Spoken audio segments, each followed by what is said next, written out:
सत्य को पहचाने, यानी हम जीवन में सत्य क्या है हम इसकी पहचान करें।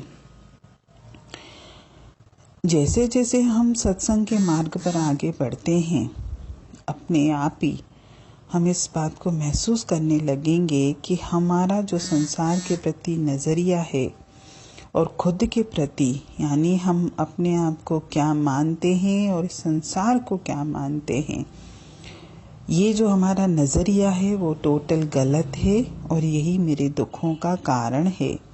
क्योंकि संसार सत्य है ही नहीं, संसार है झूठ और मैं इसको मानता हूँ सत्य। मैं खुद को भी सत्य मानता हूँ, जबकि ये देह भी असत्य है। यानी हम सत्य की पहचान करते ही नहीं हैं और भ्रमों में, शंकाओं में ही उलझे रहते हैं। हमने सत्य के बारे में भी एक भ्रमपूर्ण धारणा बनाई है और उसी में उलझ गए हैं। यानी जो चीज़ है ही झूठी, अगर आप उसको सत्य मानोगे तो भ्रम तो पैदा होगा। ऐसे में जब असत्य चीज़ को हमने सत्य माना है तो हमारे जीवन में काम के, क्रोध के, लोभ के, अहंकार के, मोह के जो भी विकार हैं, हम दिन ब दिन उनके वश में होते जाएंगे और वो हमको पतन की ओर ले जाने लगेंगे। यानी ये विकार तो मुझे नीचे ही गिराएंगे। हमारी सोच भी गलत हो जाएगी, हमारी भावनाएं भी दूषित हो जाएंगी, क्योंकि विकारों के वश में होकर ये सब तो होना ही है। और जैसे ही मैं भ्रम का शिकार होऊंगा, यानी मैंने झूठ को सत्य माना और मैं भ्रम का शिकार हुआ, तो हम तो अपने आप को, इस देह को ही असली रूप समझना शुरू कर देते हैं।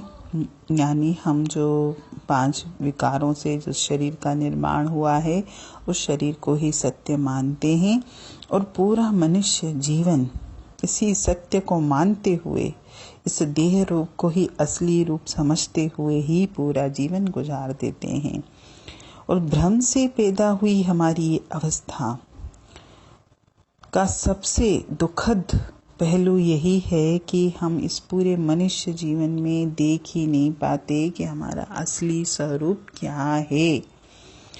मेरा असली स्वरूप है उस परमात्मा का अंश, आत्मा।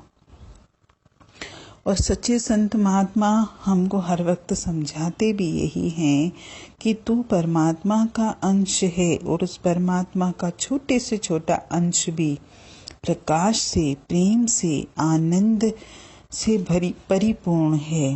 वैसे भी बोलते भी हैं कि तू सत्य चित्त आनंद स्वरूप परमात्मा का अंश है। लेकिन हम जो देह में उलझे हुए हैं, हम इस देह को ही सत्य मानते हैं। भले ही वाणी से, सत्संग से, न जाने कितने तरीकों से पर प्रकृति हमको ये समझाने की कोशिश करती भी है कि हमारे ये जीवन के प्रति नज़रिया है पूरी तरह गलत है। लेकिन मेरा मन जो है, मेरे विकार जो हैं, ये तो इसी में उलझे हुए हैं। और हमारे जीवन की जो इच्छाएं हैं, जो तृष्णाएं हैं, वो इस स्वरूप को जानने में सबसे बड़ी बाधाएं हैं। लेकिन वो बाधाएं परमानेंट नहीं है कि वो बाधाएं मैं हटा न सकूं। वो तो काले बादल की तरह है। जैसे बारिश का मौसम होता है, बादल आते हैं, लेकिन जैसे ही पानी बरस जाता है, धूप खिलाती है, वो बादल गायब हो जाते हैं। तो ऐसे ही मेरे अंदर उस आत्मा का प्रकाश है। उस प्रकाश को बादलों ने ढक दिया है, माया के बादलों ने उसको ढक दिया है। अब मुझे इन बादलों को हटाना है, तभी तो मैं उस प्रकाश के दर्शन कर सकूंगा। और ये बादल सिर्फ और सिर्फ सिमरन से, वाणी से, परमात्मा के प्रेम से ही हट सकते हैं। बाकी माया में शक्ति ही नहीं है कि वो अपने विकारों को हटा सके और हम इस पतन के मार्ग से ऊपर उठ सकें। इसके लिए मुझे अभ्यास की ज़रूरत है और निरंतर अभ्यास की ज़रूरत है। ऐसा भी नहीं कि मैं 4 दिन तो अपनी वृत्ति को माया से हटा के उस परमात्मा की तरफ जोड़ता हूँ। फिर 5वें दिन में वापस उसी गर्त में चला जाता हूँ। मुझे निरंतर अभ्यास चाहिए और जीवन के अंतिम समय तक मुझे अभ्यास चाहिए। और जैसे जैसे मेरा अभ्यास पक्का होता जाएगा वैसे वैसे मुझे इस चीज़ का ज्ञान होता जाएगा कि मैं तो परमात्मा का अंश आत्मा हूँ, मैं ये देह नहीं हूँ। अभी तो हम देह में भी बैठे हुए हैं, अभी हम देह के कार्य करते भी हैं और हम इस देह को ही सत्य मानते हैं, जबकि सत्य देह नहीं है।